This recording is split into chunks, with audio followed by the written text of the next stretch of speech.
She's worthless. She can't even afford this dinner. Bethany's voice rang out across the dining room, her words hitting me like a slap across the face. The entire family erupted in laughter, their voices blending into a cruel symphony that made my stomach churn. I sat there at the Thanksgiving table in Phoenix, Arizona, watching my sister bask in the attention she always craved, while I became the punchline of her joke once again. My name is Jennifer Collins. I'm 29 years old, and I've spent most of my adult life being the family disappointment. At least, that's what they all believed. While Bethany received endless praise for her mediocre marketing job and constant financial bailouts from our parents, I had learned to keep my mouth shut and my head down. The modest apartment I rented, the used Honda I drove, and the simple clothes I wore painted a picture of struggle that my family was all too eager to accept. "Jennifer, honey, we know things have been tough for you," my mother said, with that pitying tone I had grown to despise. "Maybe after dinner, your father and I can discuss helping you with some bills." The condescension dripped from her words like honey from a broken jar. Bethany smirked from across the table, clearly delighted that she remained the golden child who could do no wrong. I looked around the table at my family, my parents, my brother Tyler, my Aunt Patricia, and of course Bethany. All of them so certain they knew my story. They saw my quiet demeanor and simple lifestyle, and assumed I was failing at life. What they didn't know was that 5 years earlier, while they were mocking my decision to quit my corporate job, I had begun making investments that would change everything. But I had kept that secret locked away, watching and waiting as they continued to treat me like I was nothing more than a burden. "The thing is," Bethany continued, clearly not done with her performance, "some people just aren't cut out for success. Jennifer's always been the type to make poor decisions." She gestured dramatically toward my plain sweater and jeans. "I mean, look at her. She probably couldn't even pay for gas to get here tonight." The laughter started again, and I felt something shift inside me. For years I had endured their mockery, their assumptions, their complete dismissal of my worth. I had told myself I was taking the high road by not flaunting what I had built in secret. But sitting there, watching Bethany tear me down for sport while my parents smiled approvingly, I realized the high road had only led to more abuse. Perhaps it was time to show them exactly how wrong they had been about everything. The story of my transformation had begun 5 years earlier, though my family would never have recognized it as such. Back then, I was working at Henderson Marketing Group, climbing the corporate ladder and following the path everyone expected me to take. But late at night, after long days of creating campaigns for products I didn't care about, I found myself researching something that genuinely fascinated me: cryptocurrency. While my coworkers spent their evenings watching television or going to bars, I was learning about blockchain technology, studying market patterns, and understanding the revolutionary potential of digital currencies. Bitcoin was still relatively unknown to mainstream investors, trading at just a few $100s per coin. Ethereum was even newer, with most people having never heard of it at all. I started small, investing $500 here and there from my modest salary. My family, when they bothered to ask about my interests at all, would roll their eyes when I mentioned cryptocurrency. "Jennifer's getting into another one of her weird hobbies," Bethany would say with a dismissive wave. "Remember when she thought she was going to become a professional photographer? This is just the latest phase." But it wasn't a phase. While they were convinced I was wasting my time and money, I was methodically building a portfolio that would eventually dwarf their wildest dreams. I researched every investment, studied market trends, and learned to read the subtle signs that indicated when to buy and when to hold. When Bitcoin hit $1,000, I bought more. When it dropped to $800, I bought even more. The real breakthrough came when I discovered several altcoins early in their development. I put $10,000 into a project called Chainlink when it was trading at 20 cents per token. I invested another $15,000 in Solana when nobody had ever heard of it. These weren't lucky guesses. They were calculated investments based on months of research into the technology and the teams behind these projects. My family never understood my decision to leave Henderson Marketing Group, and work as a freelance consultant. They saw it as another sign of my inability to commit to success, another example of how I couldn't handle the pressure of a real job.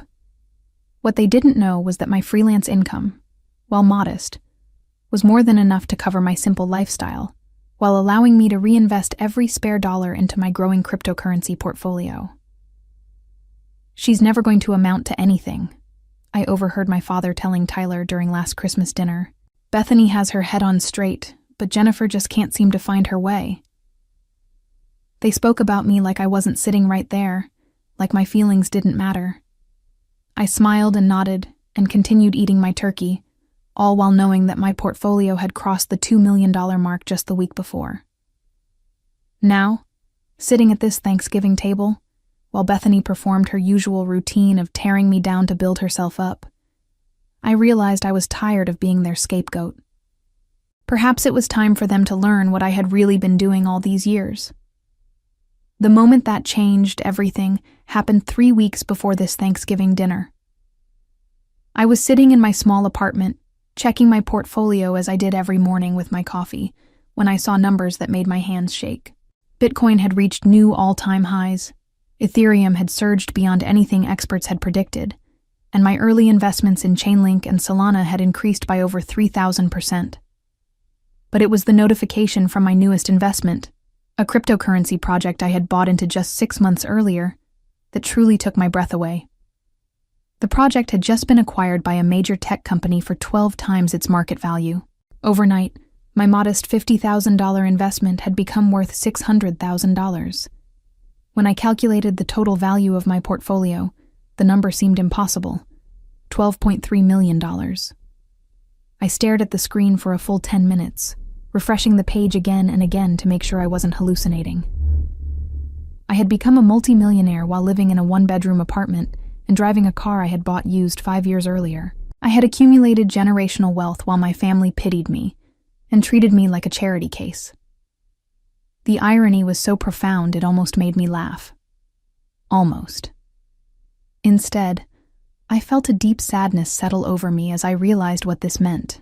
All those years of Bethany's cruelty, all those moments when my parents had looked at me with disappointment, all those times when Tyler had avoided including me in conversations because he was embarrassed by his unsuccessful sister, none of it had been about my actual worth or potential. It had all been about their assumptions, their need to have someone to look down on, their comfort with casting me as the family failure. But the sadness was quickly replaced by something else: anger. Not the explosive kind that would make me lash out, but the cold, calculated anger that comes from finally understanding exactly how little your family thinks of you. For 5 years, I had been building something extraordinary, while they dismissed me as worthless. For 5 years, I had been proving myself in ways they couldn't even comprehend while they questioned my intelligence and capabilities. The worst part wasn't even the money they had refused to believe I could earn. It was the respect they had refused to give me regardless of my achievements. Bethany made $45,000 a year at her marketing job and acted like she was running a Fortune 500 company. She had never saved more than a few $1,000s in her life, yet she felt qualified to lecture me about financial responsibility. My parents had been subsidizing her lifestyle for years, paying her credit card bills and covering her car payments, yet somehow I was the one they worried about. As I sat there looking at my balance, I made a decision. I would give them one more chance to show me who they really were. And if they chose cruelty over kindness, if they chose to humiliate me instead of simply letting me exist peacefully, then they would finally learn what they had been overlooking all these years. The 3 weeks leading up to Thanksgiving had been a carefully orchestrated performance on my part. I continued my routine of checking my portfolio every morning, but now I was also preparing for what might be my final interaction with my family as they knew me. The numbers kept growing. 12.5 million, then 12.8 million, as the cryptocurrency market continued its unprecedented surge. During those weeks, I received the usual pattern of communication from my family. Bethany called twice, both times to complain about her job and ask if I had heard of any opportunities in my field, though she never bothered to ask what my field actually was. Tyler texted occasionally, usually forwarding memes or asking if I wanted to grab lunch, though he never followed through when I said yes. My parents called once to remind me about Thanksgiving and to subtly suggest I might want to dress up a little for the occasion. "We know you don't have much, sweetheart," my mother had said during that call. "But maybe you could borrow something nice from a friend. Aunt Patricia will be there, and she always asks about you kids." The implication was clear. They were embarrassed by me and wanted me to at least pretend to be successful for the extended family. I spent those weeks watching my family's social media posts with new eyes. Bethany shared photos of her modest apartment like it was a mansion, posted pictures of her $24,000 Honda like it was a luxury vehicle, and constantly humble bragged about her amazing career that barely paid enough to cover her expenses. Tyler shared posts about his weekend activities: dinner at chain restaurants, trips to the local mall, nights at sports bars, all while portraying himself as living his best life. My parents, meanwhile, constantly shared articles about financial responsibility and the importance of hard work, usually accompanied by comments about how some people just don't understand the value of a dollar. The passive-aggressive nature of their posts wasn't lost on me. They wanted the world to know they had raised one successful daughter and one disappointment, and they weren't subtle about which was which. The irony became even more pronounced when I did some research into my family's actual financial situation. Public records showed that my parents had taken out a home equity loan 2 years earlier, likely to cover Bethany's credit card debts and Tyler's student loans. They were leveraging their own retirement security to maintain the illusion that their golden children were successful, while treating me like I was the financial burden. As Thanksgiving approached, I made some strategic decisions. I bought a simple dress from Target. Nothing expensive or flashy, just something presentable. I scheduled a haircut at a budget salon. Nothing that would draw attention but enough to look put together. I wanted to look exactly like what they expected. A struggling woman trying her best with limited resources. The day before Thanksgiving, I did something I had never done before. I took a screenshot of my portfolio balance, $12.2 million, displayed clearly on my phone screen with the bank's official app interface. I stared at that screenshot for a long time, knowing it represented more than just money. It represented 5 years of being right about something, when everyone around me insisted I was wrong. It represented the vindication I had never asked for, but perhaps deserved. That night, I couldn't sleep. Not because of nerves, but because of anticipation. For years, I had watched Bethany perform her superiority at family gatherings, watched my parents enable her cruelty, watched Tyler silently participate in my marginalization. Tomorrow, they would have the chance to show me who they really were, and if they chose to be cruel, they would finally understand exactly what they had been dismissing all these years. I fell asleep with my phone on the nightstand, that screenshot saved and ready, wondering if I would actually need to use it. Thanksgiving dinner started exactly as I had expected it would. I arrived at my parents' house in Scottsdale wearing my simple Target dress and carrying a store-bought pie. Nothing fancy, just something appropriate for someone they believed couldn't afford homemade. Bethany was already there, of course, holding court in the living room and regaling Aunt Patricia with stories of her latest work triumph. "Oh, Jennifer!" Aunt Patricia exclaimed when she saw me. "How nice to see you, dear. Bethany was just telling me about her promotion to senior marketing associate. Isn't that wonderful?"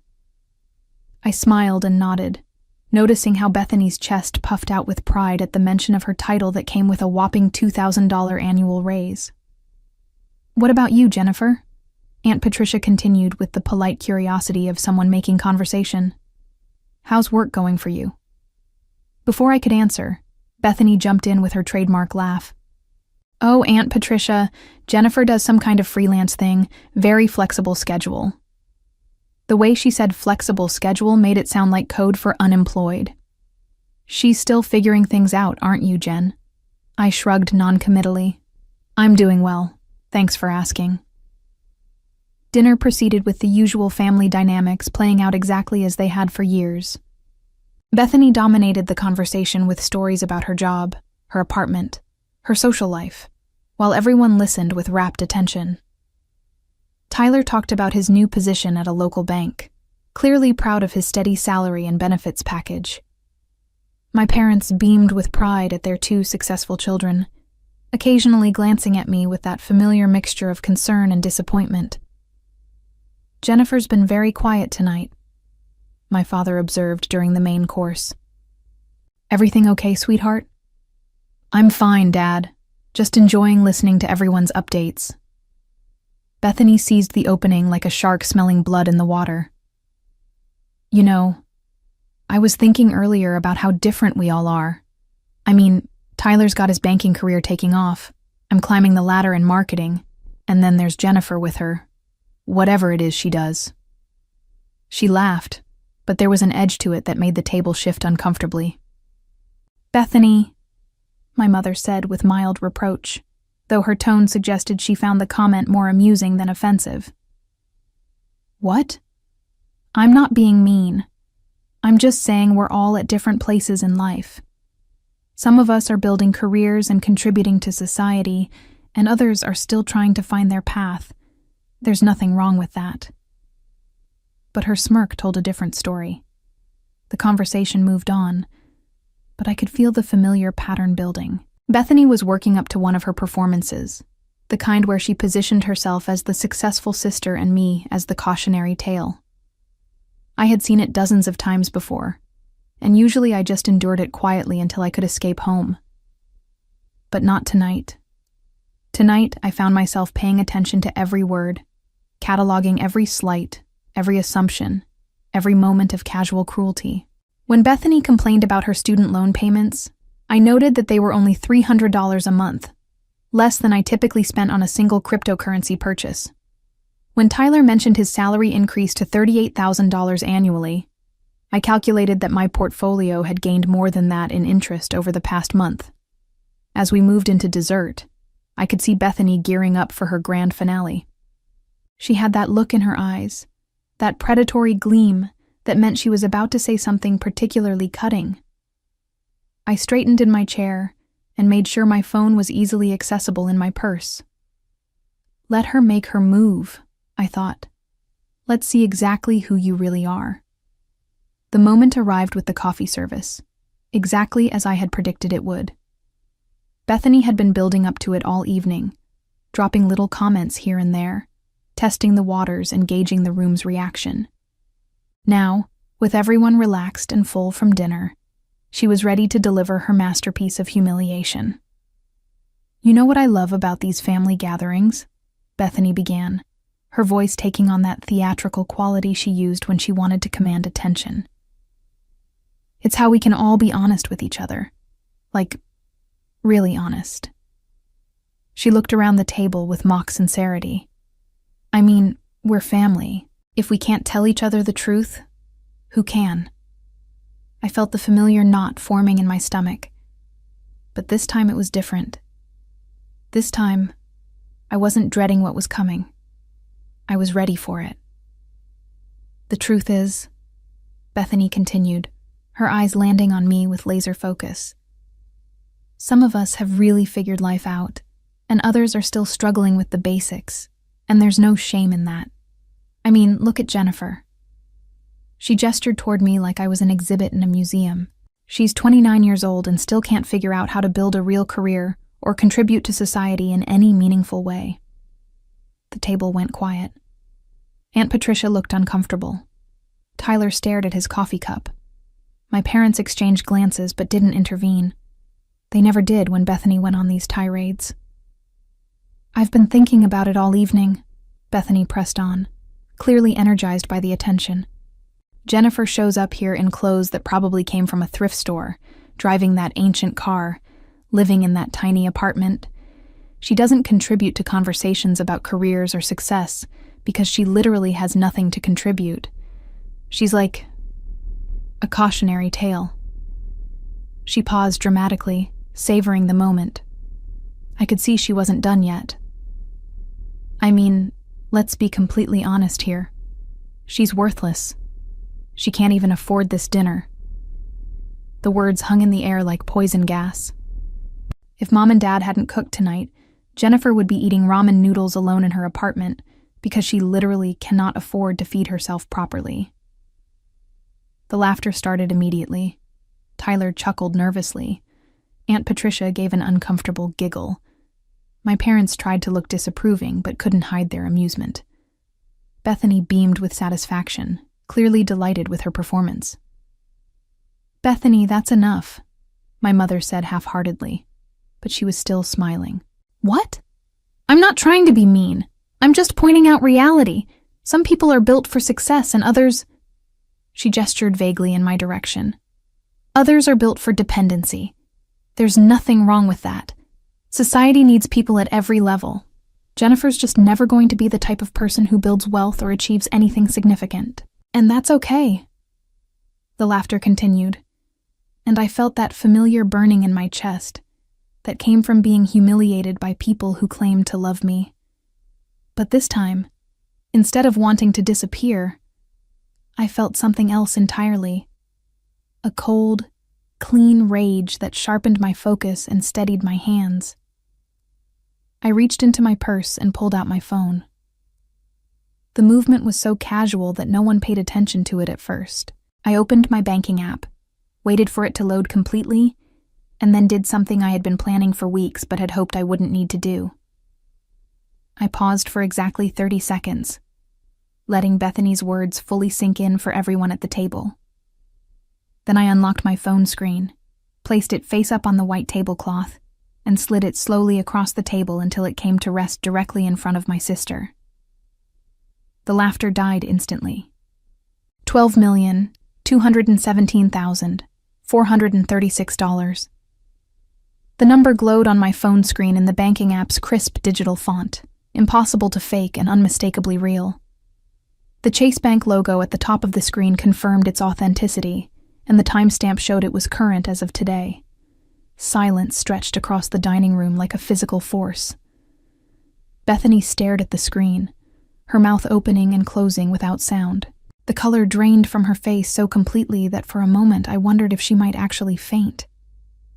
Aunt Patricia leaned forward in her chair, squinting at the phone as if she couldn't trust her eyes. Tyler's coffee cup was frozen halfway to his lips, his expression one of complete bewilderment.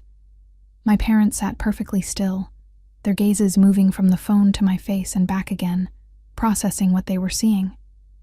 The only sound in the room was the quiet hum of my father's old clock on the mantelpiece, counting off the seconds in what felt like the longest minute of my life. This can't be real," Bethany finally whispered, her voice barely audible. "Where did you get this money?" The question came out strangled, desperate, as if she could somehow will the numbers to be fake if she just demanded an explanation loudly enough. I leaned back in my chair, feeling calmer than I had in years.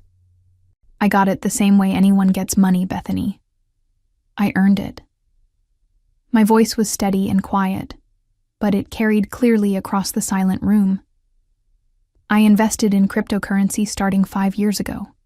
Bitcoin, Ethereum, Chainlink, Solana, and about 20 other projects that you've probably never heard of." "That's impossible," Tyler said, finally finding his voice. "You can't just... Cryptocurrency isn't... People don't actually make millions from that stuff." He looked to our parents as if they could somehow confirm that this was all an elaborate joke.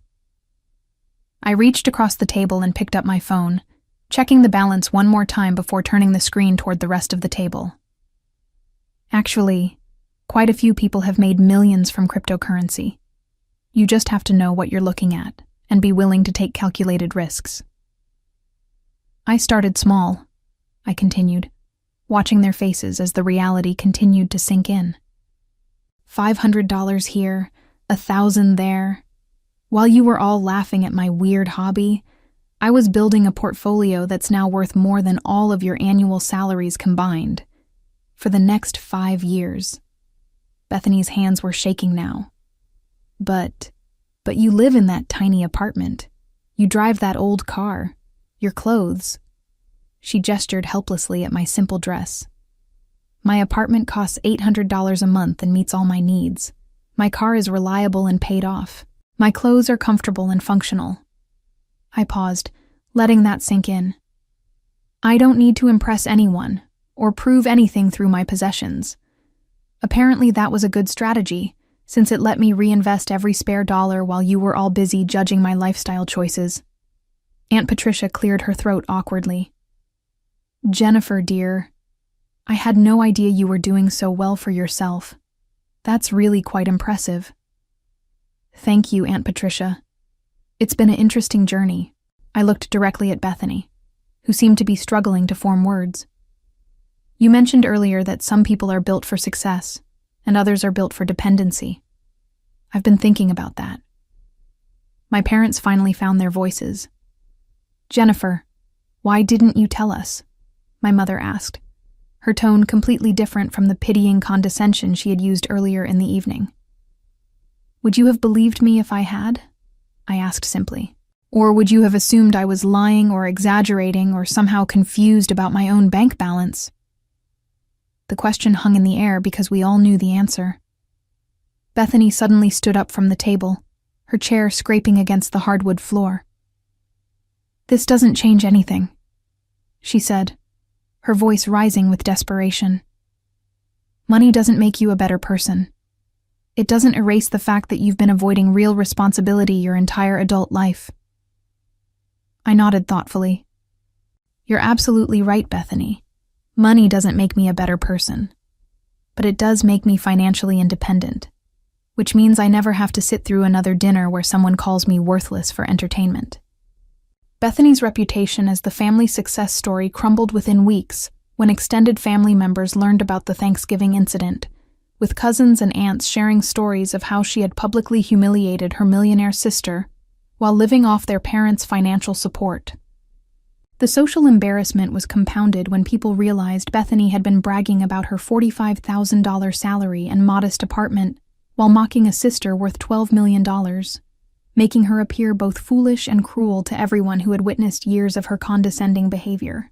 My parents faced their own reckoning when other family members questioned how they had raised one daughter to be so spiteful toward another, especially when their disappointment had achieved more financial success than the rest of the family combined, forcing them to confront their own poor judgment and favoritism in ways that damaged their reputation as wise, fair parents. The family dynamic never recovered from that Thanksgiving revelation, as I maintained polite but distant relationships with people who had shown me their true character through years of casual cruelty and dismissal. Bethany's attempts to rebuild bridges were met with my simple observation that someone who would publicly call their sister worthless for entertainment was probably not someone I needed in my life, regardless of apologies or changed circumstances. I moved to San Diego 6 months later, buying a beautiful home overlooking the ocean, and found peace in surrounding myself with people who valued character over appearances and kindness over performance. As I watched the sunset from my new deck, I reflected on how Bethany's cruelty had ultimately given me the greatest gift of all: the clarity to see that some people's opinion of my worth said far more about them than it ever did about me.